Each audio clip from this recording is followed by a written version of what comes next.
not just myself, but many other people see you as a bulldog for the underdog. Where does that passion to fight for others come from? It starts with me being Irish.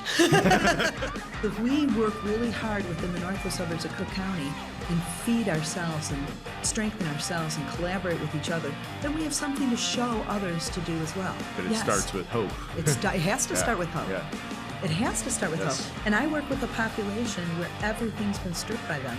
There is a hopelessness there. And so it really is a population that challenges us and tests us on a daily basis to say, if we can't have hope ourselves, how do we teach hope in others?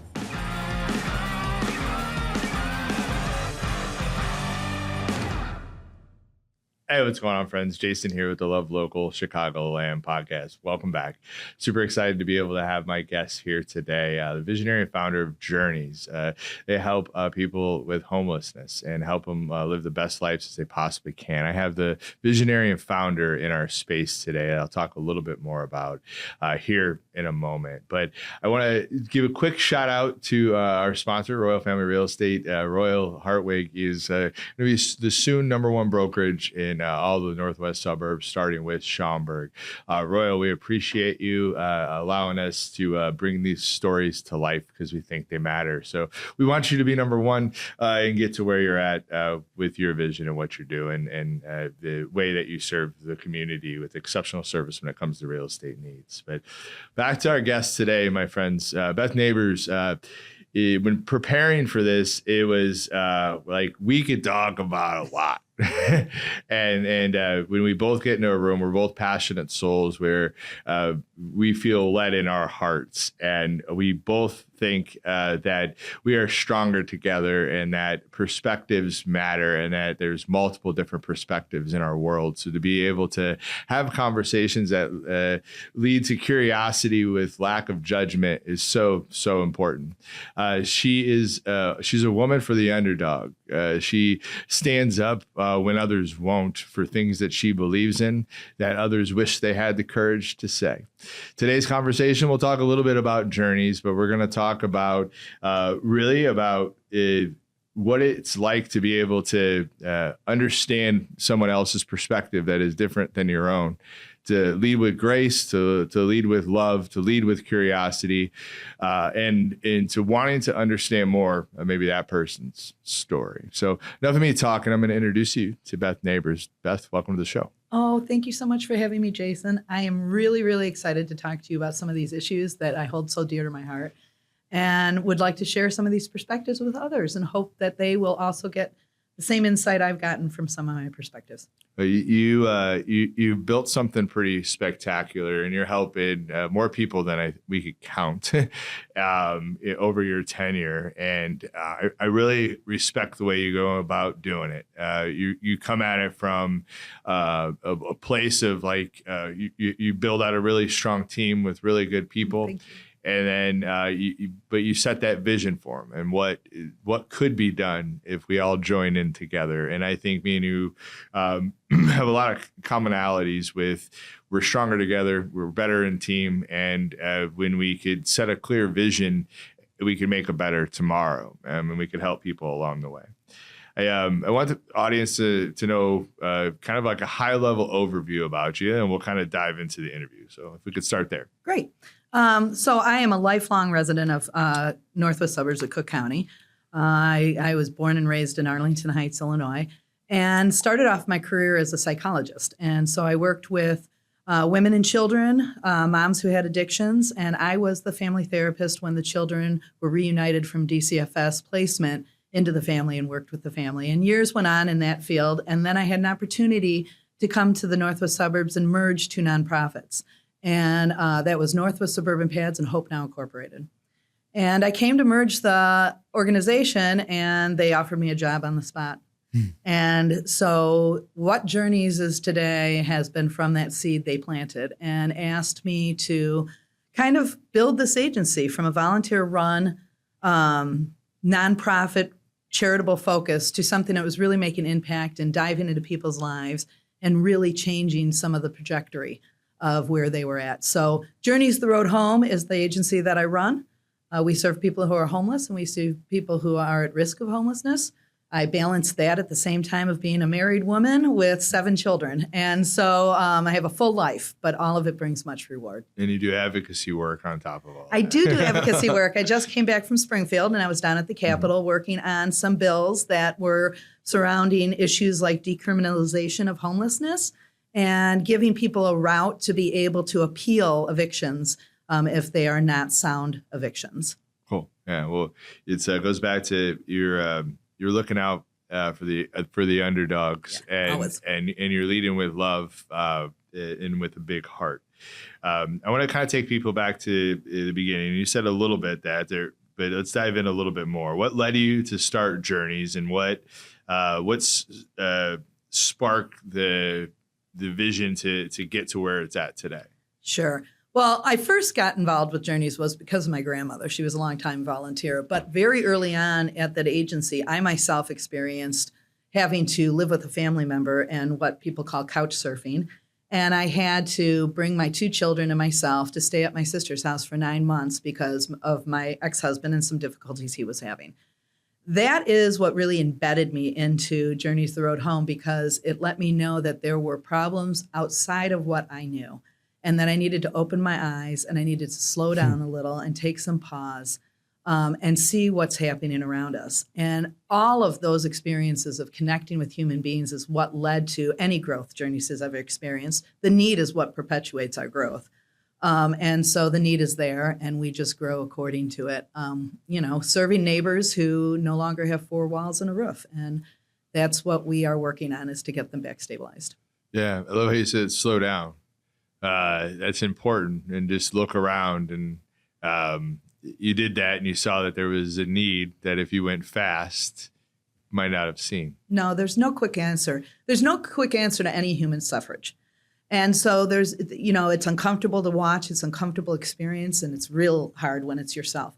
But nothing stops quickly. You have to take the pause. You have to sit down and get into self, have your quiet moments with yourself, and figure out how we want to approach this. And if it needs to have a collective response, you need to know how to ask for resources. You need to know how to ask for help. Mm-hmm. I think the strength is in numbers, and it's getting to people who either understand you or are kindred spirits, and together you connect and become a real powerful team. Yeah. I use an example with my staff sometimes. When you're looking at a mountain and you're considering your path up it, it's very daunting. But when you notice to the right there's a train making its way up there, and you just jump on that train, you sure can get up to that mountain a lot faster. So make sure you're looking at your resources. Make sure you're seeing what's there in front of you. And if there isn't a resource there, create it. Yeah, create it, build it, whatever it takes, right? But if you see it, you cannot unsee it. Therefore, you act. You must act. Yeah, you must act. That's beautiful and so insightful. Not just myself, but many other people see you as a bulldog for the underdog. Mm-hmm. Where does that passion to fight for others come from? It starts with me being Irish. Truth. There's the truth. There's a genetic component in there. But what really sparks it from staying alive is that I'm not fighting for myself. This is not a personal battle. Mm-hmm. This is not something I'm doing that I'm going to gain myself from. This is because there are people in need, and how do you turn away from need? I was not raised to turn away from need. I myself had my own struggles. My parents got divorced early on. I was one of 2 children in my Catholic school who had divorced parents. So even though you look at me and think, boy, she doesn't know what it's like to be a minority or to be in, an underserved population. Well, in some respects, I started there. And I started realizing what it feels like to be an outsider and to not really fit in. And how do you have to find commonality in an environment that you look very much different?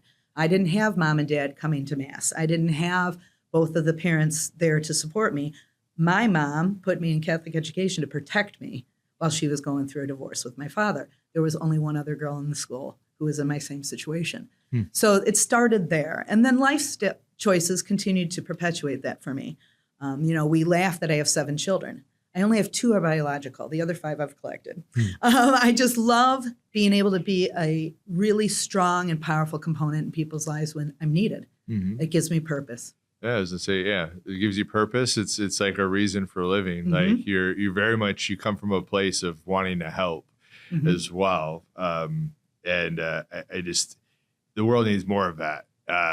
And I think if we come at it from a place of wanting to be able to help each other, if we could look at like, well, we were once there, and that was maybe a perspective somebody else doesn't see. So what other perspectives am I missing? I think we could come at life from that perspective, that like kind of life's just better overall. How do you how did your own life experiences, you touched on them a little bit, but to dive a little bit deeper into it, is shape your perspective on homelessness and community needs? You didn't see homelessness when you were at that age, but I'm sure you saw community needs. I did see community needs, but I sure saw them differently prior to getting involved. So being raised in Arlington Heights, you're blinded by the issue. And part of that reason is because you don't see it. It is very much a hidden population in the suburbs. And the reason why is because when you go into a real urban area, the police do not have the time to move somebody on for sitting on a doorstep. They don't have the time to stop somebody who's maybe panhandling in an area they're not supposed to. I never thought of that perspective, yeah. And so they're very busy. And so what that allows people who are struggling is to come out into the public more and really plead to the community. And so that's why everybody sees it as an urban issue. But in the suburbs, that's not the same situation. Our police are busy, don't get me wrong. They have a lot on their plate. But part of what they have on the plate is neighborhood policing.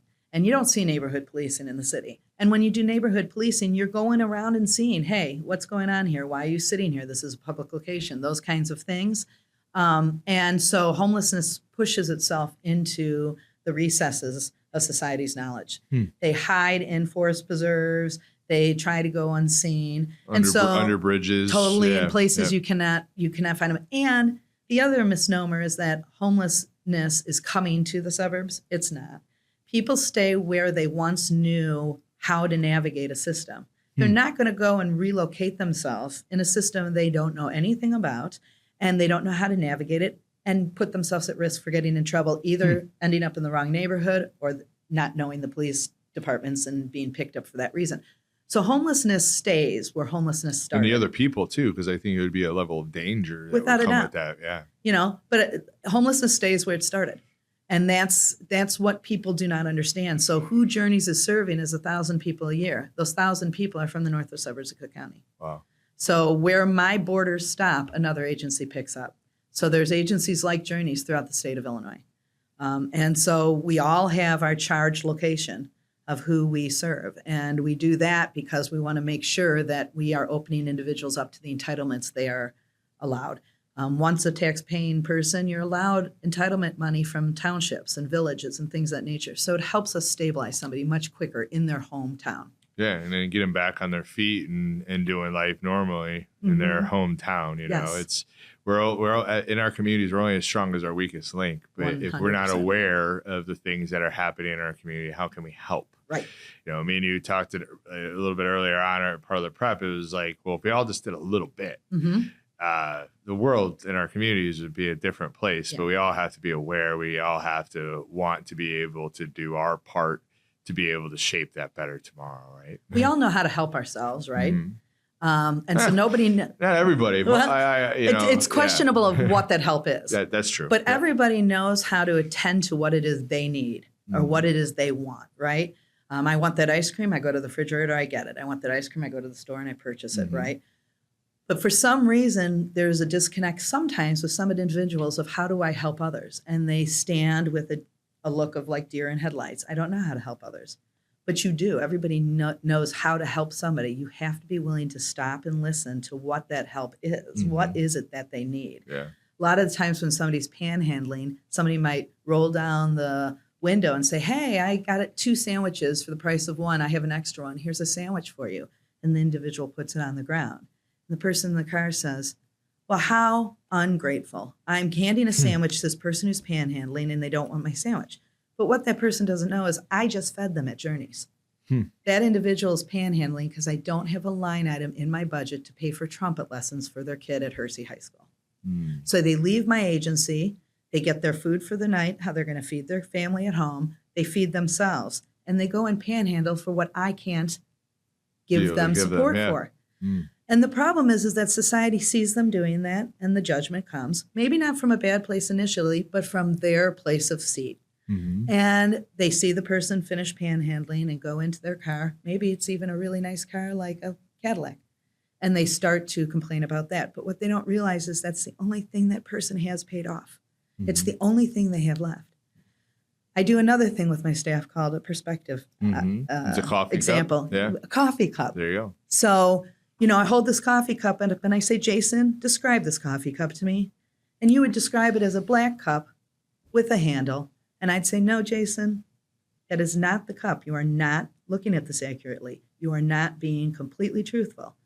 It is not a cup that's just black. And you're like, yes, it is. I said, no, it's not. Yes, it is. And then we turn it around and we realize we are talking about the same cup from a different perspective. Now I see it's just a black cup. Now you see there's a logo on it. That's going to be how we're going to come to a solution in life. 90% of our problems are about perspective. Yes. It's about the way we view something. It's the way we look at something. So we have to stop and try to look at it from somebody else's perspective. Yeah, I think that's probably the most important thing we could do right now. And we should probably have done it a long time before. But when we could understand somebody else's perspective, and within that, offer grace, humility for both them and yourself. I really feel like we could connect more as humans, and we probably could make our communities stronger places to be able to live, but we're going to have to get real with ourselves first, right? Yeah. Because our perspectives are so dynamic that there's no way, each of our perspectives are so dynamic that there's no way for anybody just to be into a bucket. So to lead with curiosity, to lead with asking good questions and seeking to understand is like important, and not to judge. You don't know what somebody's going through on a day-to-day basis or in a larger thing. And the Cadillac piece was interesting for me because I think I've seen that before in some ways. And to me, I think it's really natural to be like, oh, he has a nicer car than me. He's not homeless, or he's just that, but he might have just got divorced. Right. He might be living in the back of it. And somebody might say, why doesn't he just sell it? Because if he sold it, then he'd have that money to live. But he's just lost his transportation. And who's going to sell the most reliable thing they have to get something that's less reliable so they could completely the only thing dilute? They were doing. Yeah, and they're diluting all their resources now. And so it's really perspective. And I also try to tell people perspectives aren't wrong. They're just different.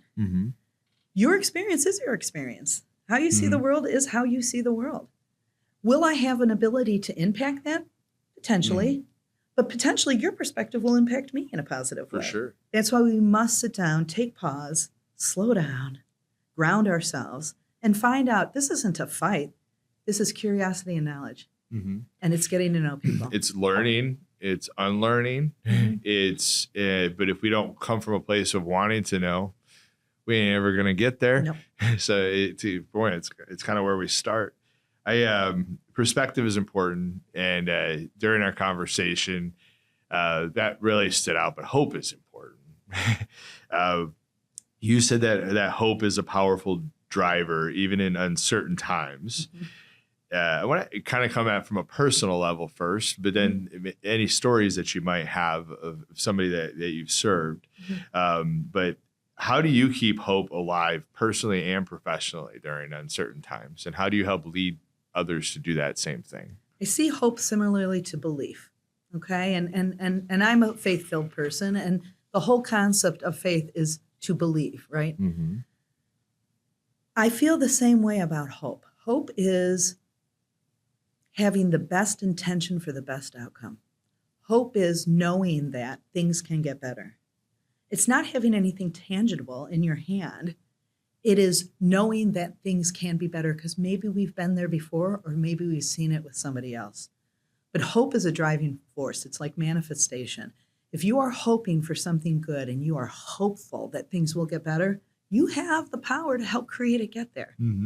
You have the power to help drive that journey, that path. Your next right move, right? But it starts with hope. It has to start with hope. Yeah. It has to start with hope. And I work with a population where everything's been stripped by them. There is a hopelessness there. And so it really is a population that challenges us and tests us on a daily basis to say, if we can't have hope ourselves, how do we teach hope in others? Yeah. You know, if we can't believe that things can get better in our society, in our government, in our personal lives, in our relationships with our children, whatever it might be, we can't find that within ourselves, we will never be able to teach that and guide people towards that themselves. Why are we even here? Why are we even here? Yeah. You know, I do believe we're here on a practice session. Now, this is getting a little bigger, but I believe we on the planet, we're here on a practice session. I believe there's something bigger than us here. Yeah, me too. And I believe that we are being tested. And a lot of the times people say, well, if we're being tested, why aren't I being guided? Well, the teacher is quiet during the test. Mm-hmm. Or maybe you're just you're not slowing down enough to listen to what the teacher is saying. That as well. Yeah. You know, it's like, how do you make it through a tough time if you don't rely on yourself to get there, and you don't listen to the ones who've been there before you who can help guide you? It is all about centering yourself. Yeah. Centering yourself, taking pause, paying attention. Yeah. I think that's so important. And something within this, in other conversations that I've come to, is around perspective and hope, is just the level of self-awareness. And, you know, self-awareness is really important because you might, and I've been in situations where I've had to unlearn things. Oh, yeah. But unless I was present, unless I was curious because of what I thought wasn't right, if I didn't lead that way, I don't think I would have been able to get through that. Yeah, I don't want to be perfect. No, I don't want to be perfect because there's broken, nowhere to go. beat up individuals, like all of us in our own stories and journeys. It's part of the human experience. Yeah. Humble allows you opportunity for growth. Perfectionism only allows you to be knocked down. Yes. And so I prefer to be in I prefer to be in a humble location, searching for strength and reaching for strength, searching and reaching for hope, continuing to climb. That is the place I'm comfortable in. I don't really want to get there until I'm meeting my maker. And so in my perspective, I'm looking for the climb. I'm looking for that because that's what I'm here supposed to be doing. Yes. And so when people are discouraged or don't want to do something, I'm like, well, here's the thing. There are things in life that are have-tos, and you have to buck up, buttercup. There are have-tos. But there's a lot in our lives that we have choice over, and you can choose to look at it as a have-to, or you can choose to look at it as an opportunity. That's a mindset. And we all benefit from a mindset, or we punish ourselves from a mindset.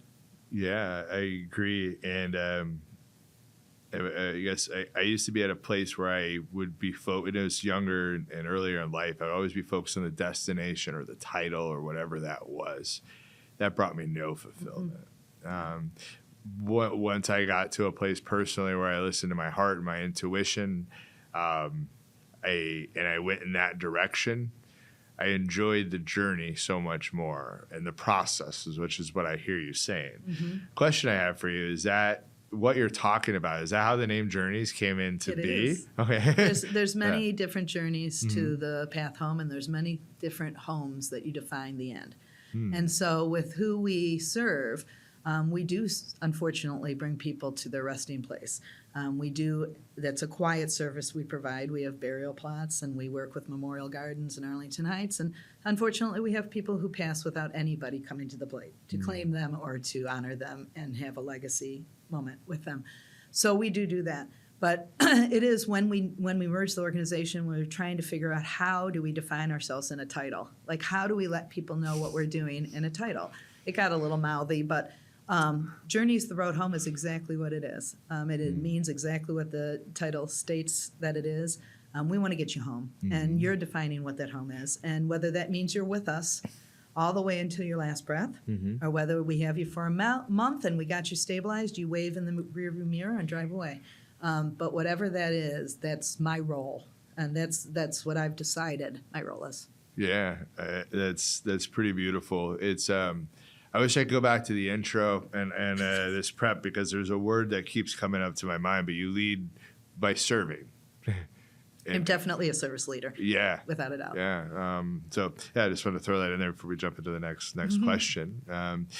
You believe real change happens through direct conversations. What's one conversation that left a mark on your heart, and how has it shaped you? That's a great question. I've had a lot of those opportunities. But I think probably the most recent one was when I made a decision that it was based on my best judgment. And I was going to move forward with it. It had to do with our event we were just running. So this is a real recent one.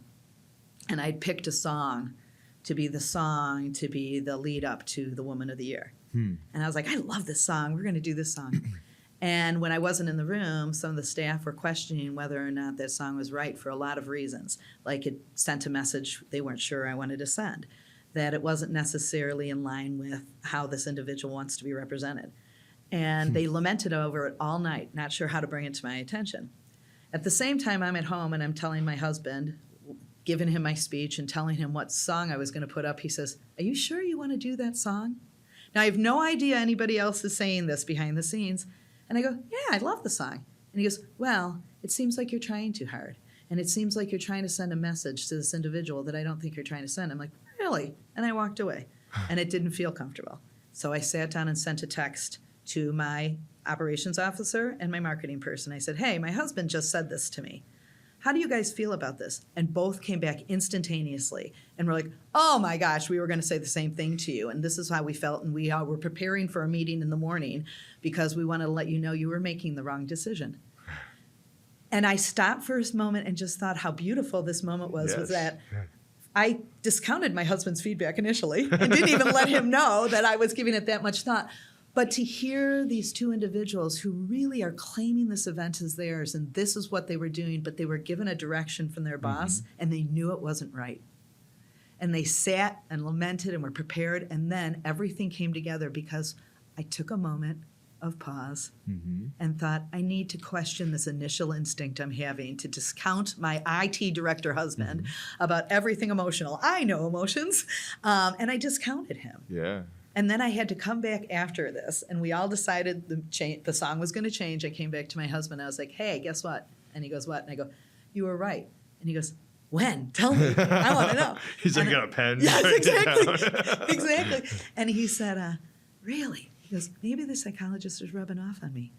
So it was a two-tier thing, that something he would have never probably even given thought to or dug into himself, because he's all about running a major, major company in IT. And here I am, the bleeding heart who digs into human beings. I missed it. He got it. Yeah. And then I actually listened. And so even though that's not like a huge life-moving moment, I think all of us here on this call, watching the podcast, the principle of it is the principle of it. Because if you take those moments at each of those opportunities where somebody alters the way that you think or you behave based on really critical perspective feedback, and you change, whether it is picking up that cabbage at Jewel, or whether it's changing the walk-in song, or whether it is the programmatic design you have for a human being who relies on you. Yeah.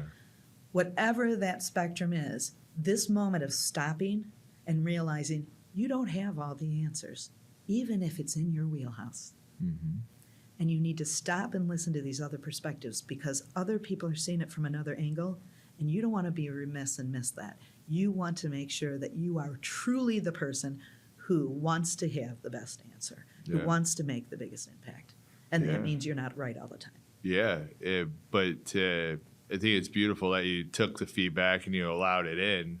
It wasn't to me, comfortable. I think it's no, God no. But it's to me as a leader, that's like one of the most important things that you could do. You know, around here we focus on like feedback is a blessing, and that could come from anywhere. We don't really operate with titles. That matters. Is like, if I have a blind spot, help me out. Yeah. We're a team. Like, and if you have a blind spot, I'm gonna help you out. We're not beating down. We're not coming down. We're coming out like, share what you see, and we want to hear your voice, and through it we might develop this fruitful conversation. And sometimes I might be wrong, sometimes it might be like maybe you're missing something, sometimes it's me missing something, whatever that is. But if we're not opening the door to allowing that to come in, and then to reflect on it, to be able to see which is the best direction to be able to take, we're really not going to be able to help make stronger communities, stronger families, stronger relationships at all. Because at the end of the day, best ideas win out, and sometimes you don't have the best idea, but somebody else does. Yes. That's why conversation creates people standing next to each other, and standing next to each other creates an alliance creates movement creates change. It all starts with us talking to each other and getting to know each other and checking out their perspective. It's about sitting at bigger tables and having conversations with people with multiple perspectives. What you learn when you sit at bigger tables and you learn from people with multiple perspectives is and could be life-changing depending on what you're going after. But to have multiple perspectives at a table is so important. I think that kind of leads us into this next question of what does community engagement mean to you in today's divided world, and how can people show up differently? Well, the first thing with community engagement is to learn about your community. What's happening in a community? Yeah. And you only learn about your community by showing up. And so you have to show up. Libraries are great places to learn about your community because that's where babysitting happens. That's where homework happens. That's where parents utilize resources they can't afford at home. That is where community comes together. So a library is a great place to get and sit in and start to know your community. Other places that are great places are your park districts. You can really get to know your park districts. And then open up a resource and find out what nonprofits are serving in your community, because the nonprofits serving in your community will show you what's happening behind the scenes. So yeah, go ahead and find out what the community presents as their branding and who they are, but then dig in behind that. The nonprofit reflects what the blemish is in the community and the struggle in the community. Get to know that too. And when you really have a good perspective of what your community is dealing with and struggling with, then you make the decision of where you insert yourself. And everybody has different levels of skill. Everybody has different levels of time. Their schedules are different. Everybody has different levels of comfort. There's a place for everyone. And the only way you make impact is rolling up your sleeves and getting involved. Nonprofits typically are asking for money all the time. I'm asking for friends. Yeah. I want friends. The more people who want to be friends with what our mission and our vision is and how we intersect the community, the better off our community will be, the faster we'll end homelessness. And by doing that, you will do exactly what I dream of, and that is to put myself out of business. If everybody in the community actually gets involved, you will give me my gift. I'm out of business. It's a game changer. I was humbled coming from corporate America, thinking I knew everything. Getting into entrepreneurship, getting involved in the local chambers, meeting the nonprofits, meeting and connecting with the small business owners that gave back. And also, like, there's this level of shame to be like, well, where was I before? But I didn't know. Yeah. I had no clue. And to me, that was like a spark of why Love Local came into play of like, well, how can we get those people to know? We got to stop the shame, though, too, because we all... It's internal. It's for me. Is, You're but right. we do have to stop it because I also think that stops people. For sure. It stopped me forever. Yeah. With many things. Yeah. We all develop at different paces. We all get experiences and get exposed to things at different life times, and we all have to be okay to open up and learn and change and redirect our sail. There's nothing embarrassing. Offer grace to ourselves. Yes. Because there's nothing embarrassing to me when I have to change my direction. And if I have to change my direction, it either has to do with my perspective was a little off, or I've been exposed to something that changed my perspective, or something else presented that became a priority. So I just put those sails up, redirect, and go in another direction. Not shamefully, not embarrassed, and no excuses. Yeah, I think the shame for me, it came from not knowing or understanding and internal work for me, which I think we all have our own things to work through, but what you're saying is 100% accurate. And I think now I kind of come to a place of like, well, we need more awareness for the nonprofits that are doing this good work in our community. I didn't know two things. I didn't know that everything we needed to be able to heal our communities was right here in our local communities before COVID. Did not know that. And I also didn't know that not all of you know each other. And I think that's starting to change now that we're going into this time frame, and then that COVID really helped magnify that. But there was a lot of, not necessarily with your line of work, but with other nonprofits, I'm like, you guys are great power partners. You should know each other. You should connect each other. The people you serve can benefit off of you having a deeper relationship. And I saw that firsthand with the community leaders meeting that's held at Prince of Peace in Palatine. And I go back to like humbled by it because you think you know. So I go back to corporate America now. Like, there's a lot more people in corporate America than there are entrepreneurs and business builders. But if we could get them involved, we could shape our communities. Because at the end of the day, if to me, this is a perspective I have, is if us as the people of our community can be aware of our nonprofits, for one, and know that they're there, help them with time or resources of sorts. Capital definitely helps. I think that's important. But I also think for people in the community to support our small businesses. Oh, yeah. If they support the small businesses, they're supporting you. They're the ones that are showing up at your golf outings. They're the ones that are coming to your gala. That's the community that is directly being built. So if we could keep our money here locally and we could put it back in locally, what does that look like? Yeah. You know, and I get there's more of a global type world that we have with this thing now, but get out of our dang algorithms and out into our community, just as you're saying, because at the end of the day, like that's what it's about. If we want a better tomorrow, it is going to take all of us. We all have to learn and unlearn. But if we do those things plus more, we just start. Yeah. We could shape a better and more vibrant tomorrow, but it's going to take us to be able to start. And it's something that you do all the time. You're coming with a helping hand, and sometimes people might need to help you up, and other times you're helping other people up. But if we come that way as humans, we're going to shape a different world. But we need to put in the work. Just to your point. Well, you just can't passively live through life. You can't just be doing the motion. It just sucks. Because you're existing then. You're not really living. People say, yeah, I'm living life. You're existing in life. Living life takes emotion, pain, joy, love, hope. Living life is getting in there. And really living life with other human beings. We could all exist through life. That's just the mechanical robot stuff we do every day. We all have a purpose. And not all of us could get to it, but we're built and designed to. We're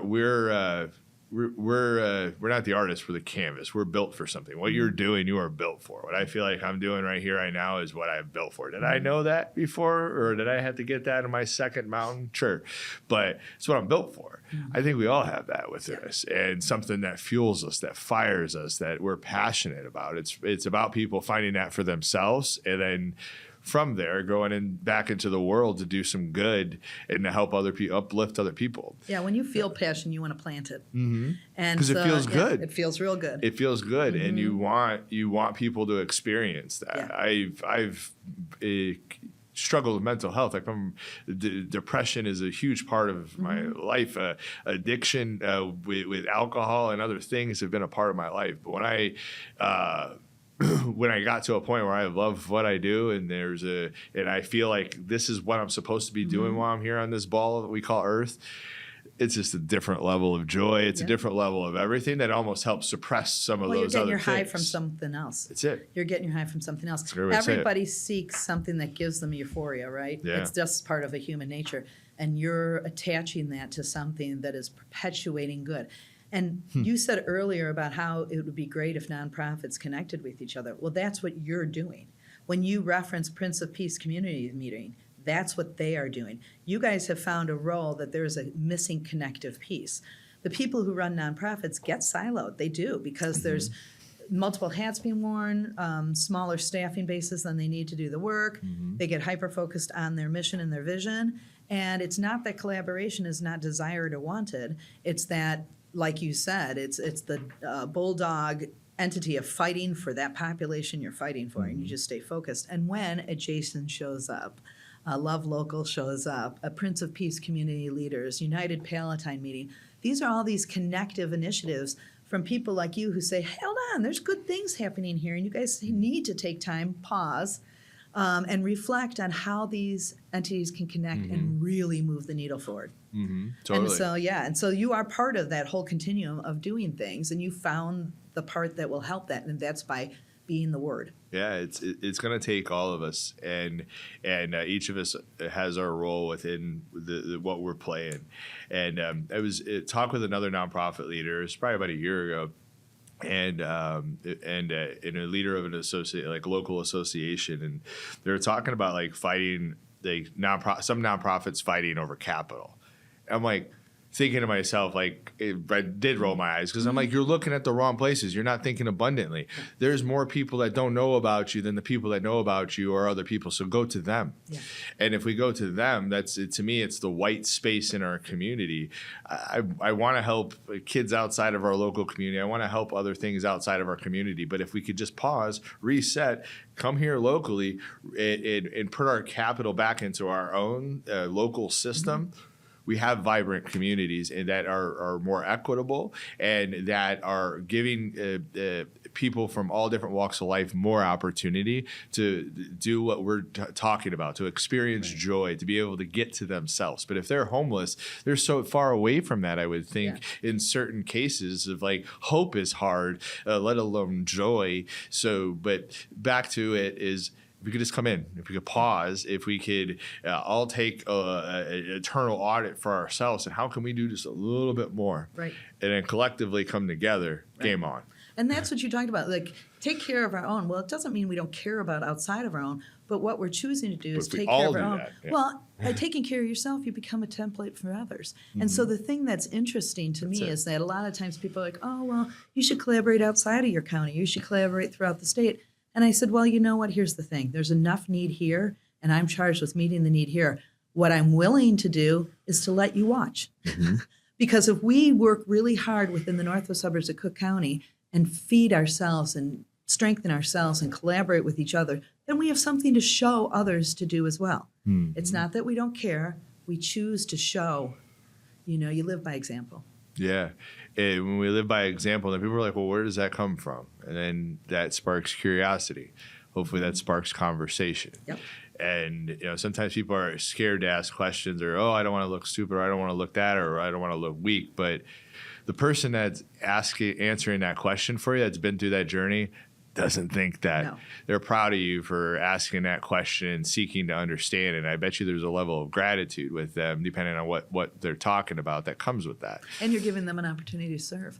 Yeah. See, the other thing is that whenever you ask somebody for help or guidance, they actually are given an opportunity to feel good themselves because they are doing something in service for somebody else. Yeah. Amen. So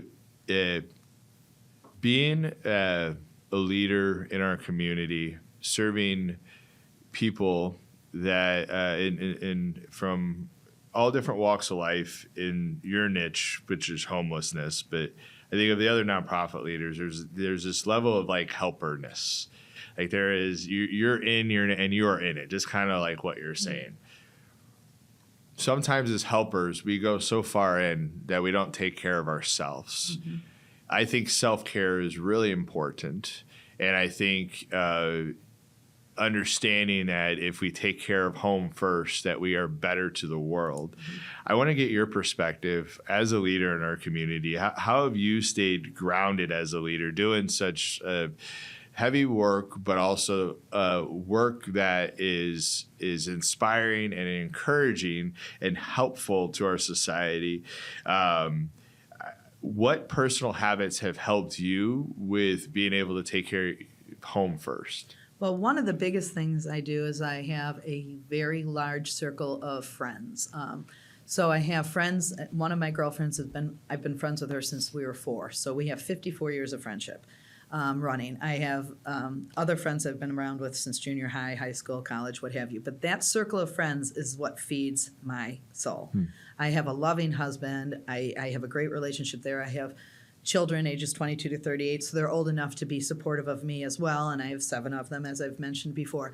But it's this group of kindred spirits, like-minded women. There's 7 of us, and we giggle and call ourselves the coven. But we come together all the time, and if somebody's hurting, everything gets dropped and we come together. We run perspectives to each other. We're open with each other. We give feedback that's sometimes rough. We'll have a yelling match. We'll roll our sleeves up. We do things together. Perfect example for Women's Luncheon. We sell garden stones. All I have to do is call up my group of women, and they're all at my house, and we're creating garden stones. And it's our creations that go and get sold at our Women's Luncheon. They help me out. I help them out. That's one of the most important things, I think, is that you have trusted individuals that have no other agenda in your life other than to be your biggest cheerleader when you're successful and your soft place to fall when you're not. And that is probably my biggest gift I give to myself, hanging on to those friendships, feeding them, they feed back, and just being real tight with each other. That's one of the things that are really important. And then recently I've gone on a health journey, which has been very helpful for me. And I've recently lost 85 pounds in the last year and a half. And that has changed my momentum and my energy and my sleeping patterns and things of that nature that has really made me feel far younger than I have felt in a very long time. So I take care of my soul through all of my friends. I take care of myself through hard work and effort on my health. And then I really, really, really focus at work solely on how can I build up my team. It is so important for me to either be a resting place for the people who work for me, or I want to be one of the ladder rungs on their journey upward. And I'm okay either way. So I end up being always the number one reference for any one of my staff going for another job while they're still employed with me. All of my staff are well aware that I have 7 more years in me and we are succession planning backwards. Everyone in my agency knows all of this. And the reason why is because my role at the job is not to stress, to not control. My job at my office is to build up human beings, those that we serve and those who are serving. And I think that's super, super important. Those 3 things are probably the main things that keep me taking care of myself. It keeps my stress levels down. It gives me a place to let go of my stress and venting. And it just really, the health component, if I can implore anybody, I went a long time keeping myself on the back burner. And luckily, before any kind of health crisis popped up, I made the decision that this was my year. And last year I focused on it, and I could not be more grateful for that. And it's not the physical outcome. It is literally the way it gave me the energy and the momentum I needed to continue to do my work. Yeah, that's beautiful. It's we're better in community. We're better when we have people around us that support and love us. And that helped shape me too in my own way. And for me, it was cycling, and which is exercise, which is that too. So I really could relate with you on that. And I think when you take care of yourself and you work through physical and mental issues that we come into, and you come at it from a servant leadership position like you do, where you're really wanting to build up others. Like, I see you get fueled by seeing Tara like fly. Oh, I love it. Like it's that smile. It's that. And it's like, that's what life's about, is like, seeing people win and seeing people like rise up to be their best selves and to show up. And it's just like, you just want to root them on. Right. And but it starts at home. Yeah. And there's nothing better than that little spark inside of you that knows you played a part in it, that you don't need to have front stage. You don't even have to have anybody knowing you did it. But it's this little spark in there. It's like, God, I'm so glad I played a role in that. Yeah, I go back to there's gratitude. Like, I'm glad I got to watch this. I see our team growing, and it's like proud moments. I'm like, well, I'm not old enough to be their dad, but it's kind of like dad moments. You see people coming to their own, and it's like, fuck yeah, like go, exactly. Go, and they find their spark or whatever that is. There's so much there, but for all of that, for all of us, it starts at home first. And to me, you can't, if you eat right and if you exercise and if you have a community of people that are healthy for you, game on, and you can live this really joyous, beautiful life while you're here on earth. And to your point, maybe it's just the pit stop. Yeah. People make a big mistake thinking your heart is the engine of your body, but it's your brain. Yeah. And, your brain's the one that tells your heart to pump. Yeah.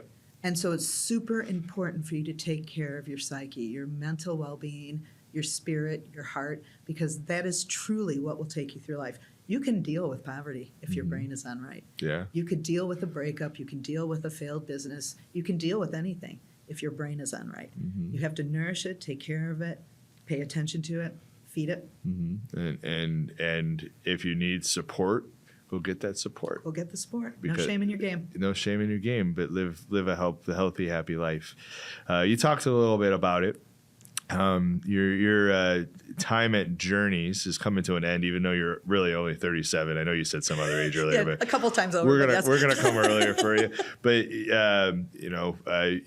you talked about succession planning. You're not going to work forever.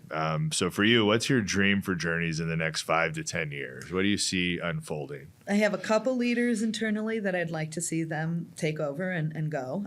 That is, I'm in the process right now of wanting to groom up a couple people, and there's no secrets about that. I'm not letting the cat out of the bag here in this conversation.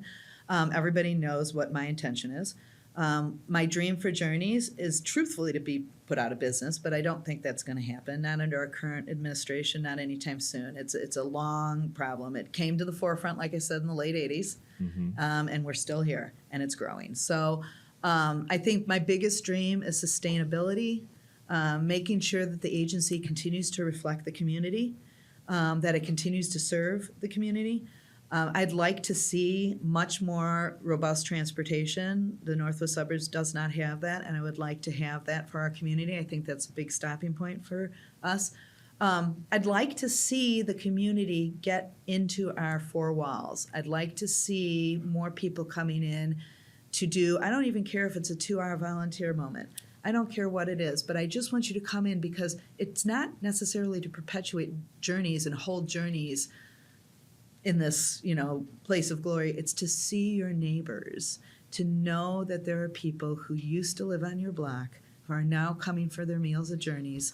It is so that you get to see firsthand that we're not shipping people in from the city who have problems, that we're serving people here, and that there is no embarrassment to it. And the only way these individuals are going to stabilize is from their neighbors and their neighbors' involvement.